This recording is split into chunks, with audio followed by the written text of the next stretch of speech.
De tal manera amó Dios al mundo, que envió a su único Hijo, para que todo aquel que en Él crea no se pierda, mas tenga vida eterna. Para muchos, este es quizá el versículo más famoso, el testimonio de Juan, del gran amor de Dios por su creación, por el hombre, aún el hombre pecador, al punto de que entregó a su bendito y amado Hijo para venir a rescatarnos, para salvarnos, redimirnos del poder y la esclavitud al pecado, porque vivíamos en injusticia y maldad, lo cual infectó toda la creación.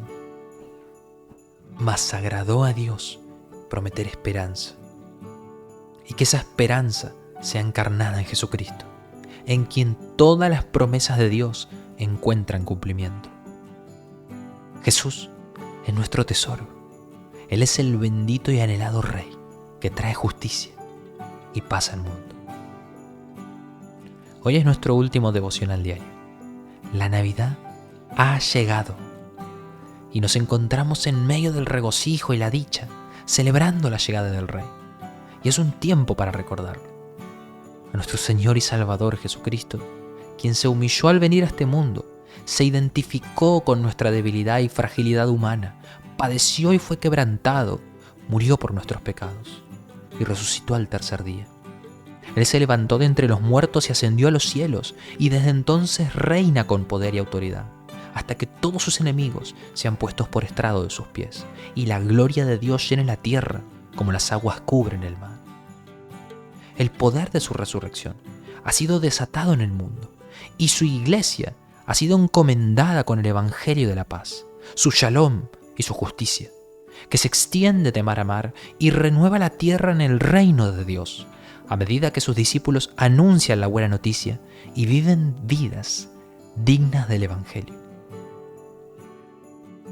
Apocalipsis 21, versículos 1 al 5, dicen: y vi un cielo nuevo y una tierra nueva, porque el primer cielo y la primera tierra pasaron, y el mar ya no existe.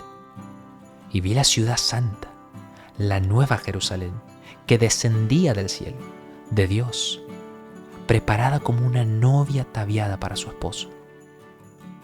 Entonces oí una gran voz que decía desde el trono: he aquí, el tabernáculo de Dios está entre los hombres, y Él habitará entre ellos, y ellos serán su pueblo, y Dios mismo estará entre ellos.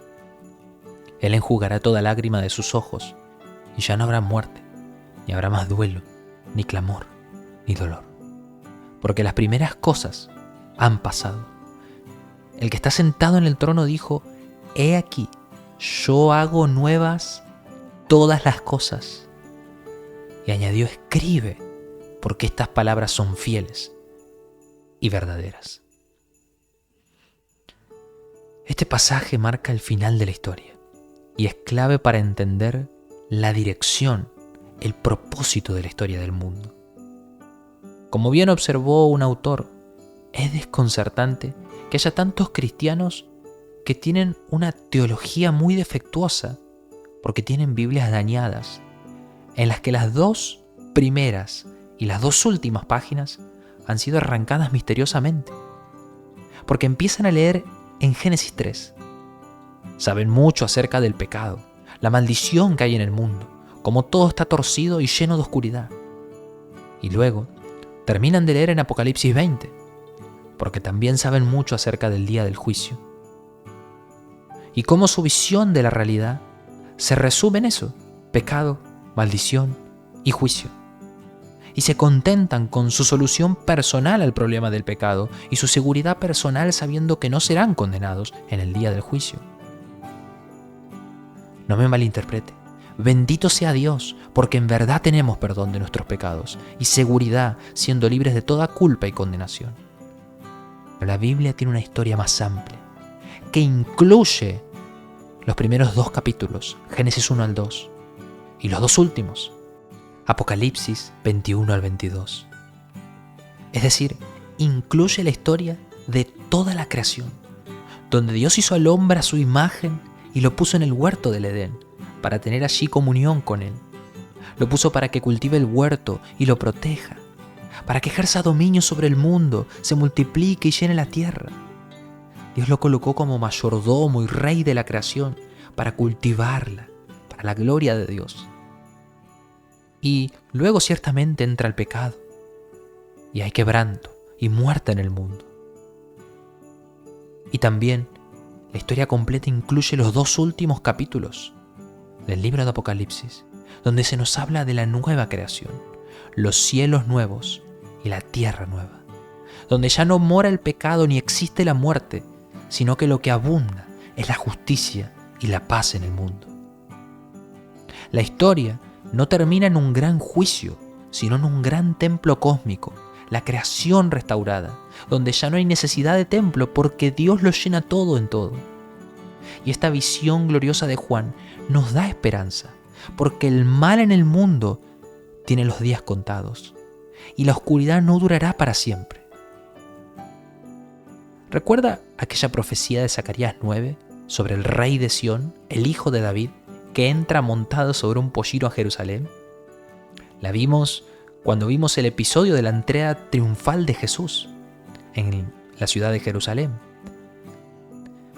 Bueno, esta misma profecía también nos habla de la resignificación de Jerusalén, no como una mera ciudad terrenal, sino como arquetipo de la verdad y la justicia, como santuario de esperanza y salvación.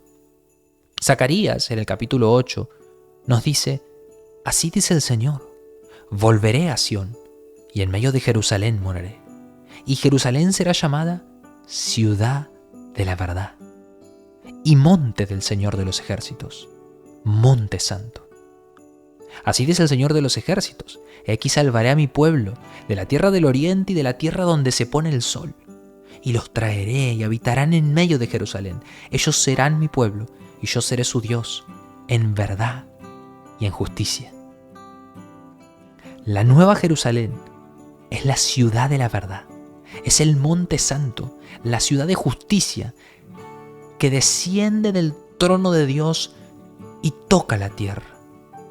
No es una ciudad de los hombres, es la ciudad de Dios, una ciudad cuyo arquitecto y constructor es Dios.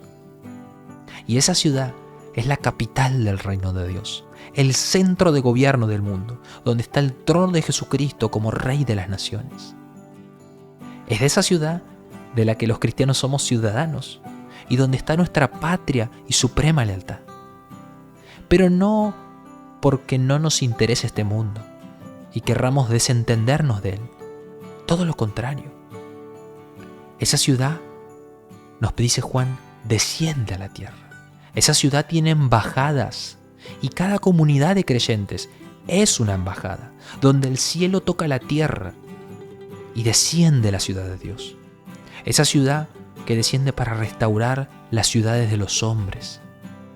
Porque Dios no se olvida tampoco de su creación, ni es indiferente a este mundo. Él nos enseñó a orar: venga tu reino, hágase tu voluntad, en la tierra como en el cielo. Y su reino ciertamente ha venido.